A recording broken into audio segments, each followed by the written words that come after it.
Hey Scott, what kind of camp is Cam Little had, and how close is he to winning that job?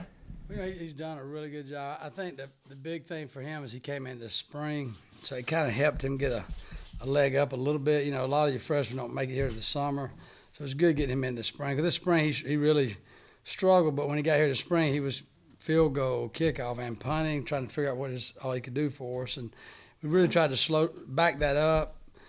Back part of spring, just let him focus on field goals and kickoffs, and he's had a really good camp so far. Been real pleased with him. What is it like about what he's done? He's making his field goals more than anything. He's getting great height on the ball. He's got good operation. His kickoff ability has gotten better. You know, that's another area that I knew coming in. That was kind of he can place the ball correctly, but we need guys that can put it in the end zone and out of the end zone. We want him to do that. And that's something he's getting better at, if that makes sense. In terms of field goal kicker, I mean, he's making his field goals, and we're moving it around on him. He's doing a really good job of that. And he's worked hard and got a positive attitude, so real pleased with that. Hey, Scott, we've heard about Greg Brooks maybe possibly being punt return, but who else is in the mix? And can you talk about kick returners as well? Yeah, you know, punt return for us, I've come from a background as a special teams guy that I've always really tried to find a really good player to do that. 'Cause I think it's a game changer, and I think it's the one thing in special teams. We talk a lot about the 11 guys in the room as effort, and I feel like punt returns always effort up front, and I feel like we're getting that from our guys. We just got to have the right guy on the back end. So, you know, we got Greg working back there. We've got Nate Perotti working back there, who played quite a bit last year. Bryce Stevens has done a good job for us, a freshman. And the Lowry kid's been back there a little bit as well. You mentioned Greg Brooks. And Greg come to me this summer. He said, Coach, you know, two things I didn't know about him. He said, you know, my dad played in the NFL. That was kind of interesting. And he said, Coach, I want to play even more special teams for you. And a lot of kids are not always that way, you know. He said, Coach, I said, well, how many players are you playing in a game? He said, about 70. He said, well, Coach, I play on all 4 units. So that's kind of attitude our football teams had, which is really good. Now, we're not going to play them on 4 units. We can't. I told him that. But he also enlightened me. He said, you know, Coach, I can catch a ball. I can return punts. So we started working it this summer, and that's been a good pickup for us, for a guy to find that can do that. Well, I don't know if he had to make any moves on his 69-yard interception return. But what have you seen in terms of, like, why he's a dynamic front? Yeah, well, and I didn't use the word dynamic right, but what I would tell you is this. He can feel the ball, and that's the most important thing. But for me, and I've worked under head coaches that want somebody, that can feel the ball, and that is the most important thing. But I've also felt like your best punt returners are guys that are a little bit dangerous back there. You know, they feel the ball well, but they might not feel it as well as the other guy, but they're going to be a difference maker when they touch the football. And that's what we're trying to find at that position. And I can't remember the guy's name that played here that had an unbelievable run against Tennessee. Joe Allen. And I've showed that to our team. And we want to get back to that. It's been a long time since the University of Arkansas has had a punt return for a touchdown. And we talk about that, and we want that to happen, and hopefully that'll happen this year for us. Kick returners you mentioned, right? At kick returners, we've really, you have Davion Warren, is coming off an injury, but so it really gave us an opportunity to focus on some other guys. So we've worked Day Bishop back there. We worked Rocket Sanders back there, Raheem. We have Slusher back there that's done a nice job for us. And then we have Oglesby back there. So it's a big group back there. TJ Hammond's in that mix a little bit, but, that we really focused on KR really late last week, so we didn't start out early on doing that. So I got to really get that cut down. But I think we got some good candidates, and man, they've worked hard at it this summer, on their own, catching balls and stuff. So I'm really pleased because they got some guys about it that really want to be back there, and that's a big part of it. Is it better for Davion maybe to not do that coming off the knee? Yeah, well, Davion, the thing I've been proud of with him is he just wants to do whatever we need him to do, But that's kind of the thought for me is, I want to have him ready, but let's, might get some other guys ready. But it's good to have an experienced guy back there. Coach, how difficult is it to sort through return men when, I can't imagine you guys go live very often in that. How difficult is that? Right. So, most places I've been, the head coaches are kind of against that, and particularly with kickoff return because it's such a big collision. So we try to make it as real as we can with full speed action and tagging off, and that's really what you can do. Now we may come back in the next scrimmage, particularly with our punt returners, and do a tackle with it, and typically if you tackle, you might get 3 reps for that, but you just don't get a lot of opportunities for that. But we try to do things that make the kids feel like there's pressure around them. So, when you're catching a punt, you can have people whacking at them with bags. We have a lot of drills where some competitive drills that we do to try to have some battles going on with 4-on-4 and have guys in their face and stuff, and really focus on fielding the football, but really knowing what they'll do after they catch it. I mean, you just got to try to get a feel in these live scrimmages without tackling and hope you're right on it, According to Coach Pittman the other day, it sounded like Sam Loy maybe had a little bit of an advantage at punter, but I think he maybe got banged up a little bit. Where's that position battle going right now? Yeah, really coming into camp, it was Sam and Reed Bauer. Reed is our returning starter from last year, but Sam had a really good spring, and I kind of left spring feeling like Sam. I left spring feeling like Sam was in the lead. So we competed in the summer, and they're competing this fall, and Sam's going to be fine. He'll be back with us shortly, but they're competing, and that's a real battle. The Foley kid we brought in from Nebraska has surprised me and done well for us as well. The thing that he brings with him, he's a Midwest kid, right? So he is kicked in wind a lot, and here I find out, you have wind here at times, and he's not bad when he's kicking into the wind, which is a tough trait for any kid.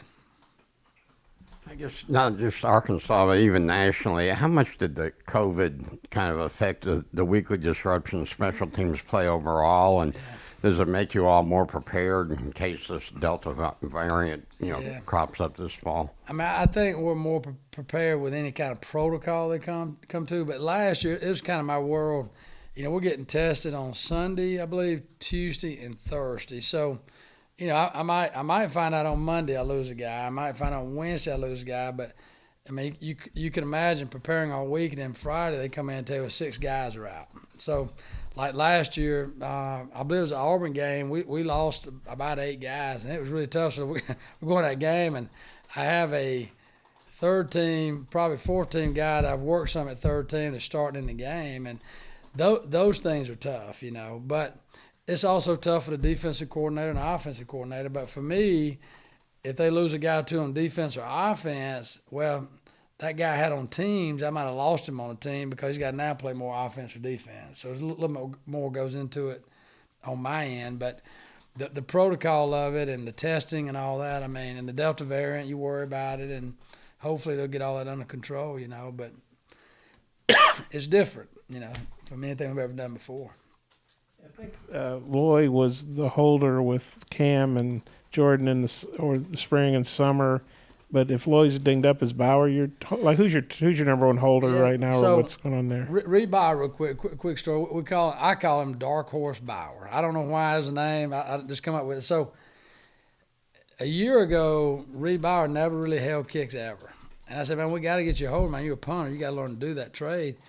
And now, I mean, he's gotten really good at it. I mean, even today in practice, Pittman kind of gives them a big field goal at the end and puts pressure on everybody. And we had a young snapper in there that had a kind of a bad snap. Bauer reaches it, gets it down, and we make the kick. And but so Reed's done a really good job. That's helped us. Sam has held it, and he's held quite a bit in his career, but never in a game. That makes sense. So I think we have 2 really good holders. We're also going to work some quarterbacks at holders. We'll work with those guys a little bit. You just want to have a mix there according to your travel roster. Which quarterbacks? Renfro's holding a little bit, and Jones is holding a little bit, and we're kind of looking at some of the other guys, but those 2 are a little bit better than the other 3. And then Jordan, maybe he's had a bad snap. I can't remember one. How good is it to have a guy like that who's been so consistent for so long? Yeah, but Jordan, we call him Mr. Positive, So you can ask Jordan a question, and he's always going to give you the right positive answer. And I think that's probably carried over a lot for him in his career. I think he's a kid that, man, he works so hard, and he's a kid that, boy, he can blossom up and put on a lot of weight, or he can cut his weight down. But at the end of the day, Jordan just always wants to do what's best for Arkansas, But as a sniper, that's the thing I've told him, we got to continue to work on his coverage ability, which is always part of it with a long snapper, but the speed of snaps. But, man, the thing he brings is just great accuracy, and hopefully he'll continue to do that. From a recruiting standpoint, some coaches have different philosophies on offering specialists out of high school and stuff, but you guys have offered a few and brought some in. Cam's an example of one. Just talk about your philosophy a little bit there and why you take that approach. Yeah, when I got here, we had one kid on scholarship, Jordan Silver at the time, and I've been in, at Auburn we had 4, at Georgia we had 3. So when we got here, we wanted to, with COVID coming on, we said we got to get some kind of a fix here for our team. We really didn't have a kicker coming back. The kid, I can't remember his name, but he graduated. That was here previously, and Matthew Phillips didn't know a lot about him, and there was another kid here that left and went to South Florida really before I even met him. So, we reached out, and A.J. Reed, he kind of had an up and down career, but on the tail end, he'd gotten better. So we decided to go with him at that time and scholarship him, right?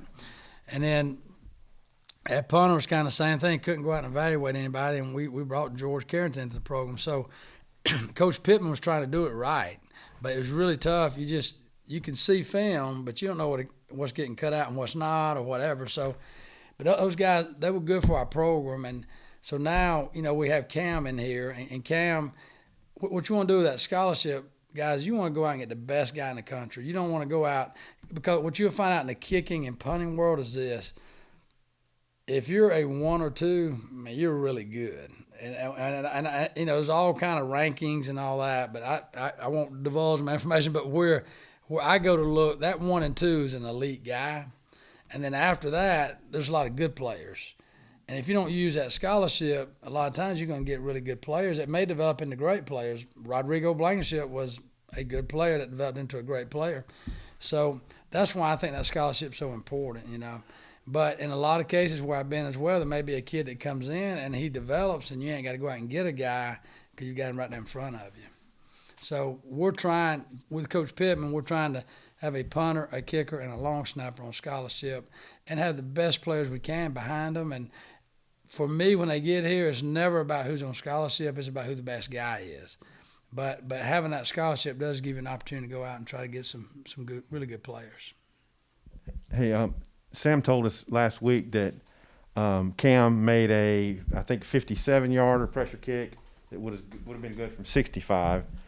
So you mentioned today there was a pressure kick. Who was the kicker, the length, and all that? You said it was good, right? It was good, but it was good. That particular kick, it was Cam little at the time in that situation. But and when Pittman gets ready to call what we call a tour last second or put it down somewhere and kick it, it's whoever's up in the order at the time. He doesn't really know. He's just going to say, hey, let's make the field goal. And it just happened to be Cam was up first that day. Cam was actually up last today in the rotation, but that's when it occurred. Oh, okay. So that's kind of how it rolls. And what we're going to try to do here in a week to 10 days is kind of settle in on who the guy is. Matthew Phillips is obviously competing well and doing a good job. Vito Cavaruso is a kid that's from Missouri. That's it was a kickoff guy last year. I think 70% on the year, which is pretty good. And his field goal skills are starting to get better, which I'm really liking where he's headed. But we brought him here to kick off, but we knew he had the skills to kick field goals, and I like where he's headed right now. Yeah, and I did want to ask you about Vito. So 70% touchbacks. Where can he be better this year? Yeah, we can be better if he could continue to grow as a field goal kicker, because what he does have is a really big leg. And in the kickoff world, I want him to continue to develop to be consistent and be able to do other things with him. If you want to sky with him or kick across the field or whatever, you want to have that ability with the kid. And that, Daniel Carlson, we had at Auburn, man, he was a deep left guy, and then the next year he's deep left with the sky, and the next year he's deep left, sky right, sky left. So you want them to continue to build those tools, and as they do, we'll be able to do more things with them. That's what I hope to see out of him. Okay, and the pressure kick today, you said it wasn't Jordan snapping. So was this your second? Who's your second snapper? The snapper today, I'd tell you, to be honest with you, I'm just not sure. I hate to tell you, because I don't know. But who's our second snapper? John Orline and Francisco Castro are battling that out right now. You You always hear about players putting on weight over the summer. I normally do not think about kickers, but I remember talking to Cam. He said he put on 18 pounds, and it really helped his leg strength.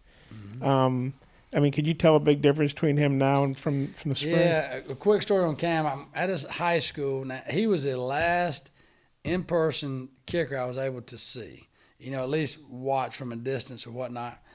And he comes out of the weight room that morning, and his arms are about that big around. And I walked out there, I'm turned off. I said, this guy ain't never lifted weight in his life. Well, they'd hired a new coach there, and I think that was really good for him. I think when he got here, his bench max was probably 135 pounds, which is pretty bad, right? So he's put on weight. He's a kid you want to see put on weight, and he's gotten stronger, and that's what he'll tell you is the body weight I put on and strength has really made me a stronger kicker. And do you know how long the one you said he hit a long one today? Do you know? Today wasn't a long one as much as it was just pressure. Pittman made the whole team get out there and get around him. Does that make sense? So, but I don't. I mean, it wasn't a chip shot, but it wasn't like a 50-something yard. It was probably in the 35 range. Yeah. And is the punter, is that a pretty even deal right now? It really is. I mean, the punting job, they're going to battle out, and then probably at some point next week, mid to late week, we'll kind of decide on who that guy's going to be. But that's really been a good battle this spring, this summer, and of course right now in camp. As far, I know you don't tackle in practice much, I wouldn't think, on special teams, but how do you feel about your coverage teams? And would you put more starters on there, or just how do you feel about that? Yeah, I mean, we are certainly doing that, and Pittman's letting us use those guys. And, last year, our coverage units, what helped us in kickoff was we had video that could kick it out some. Right, so 70%, that 7 out of 10, you ain't got to cover, right? Technically, in the punt world, it's not the case. And I just feel like last year we were doing a lot of developing with guys, and you had this COVID issue going on. But our kids, man, they worked so hard. I'm real pleased where we're at on our coverage units, and we're putting our best players. I mean, we're not keeping anybody off of our coverage units, and. So, I mean, I think you're going to see a better coverage unit out there this year. And I think kids have a little bit better concept of what we're trying to do.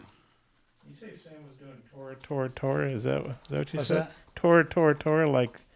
That's just a word people like use. Pearl Harbor or whatever? So I guess that's maybe where it came from. A lot of people use that to call a unit on the field real fast. Kind of the last play of the game on offense. They got names for that. That's the name he uses for last second field goal. Okay. Any more questions for Coach Fountain? Okay. Thank y'all very much.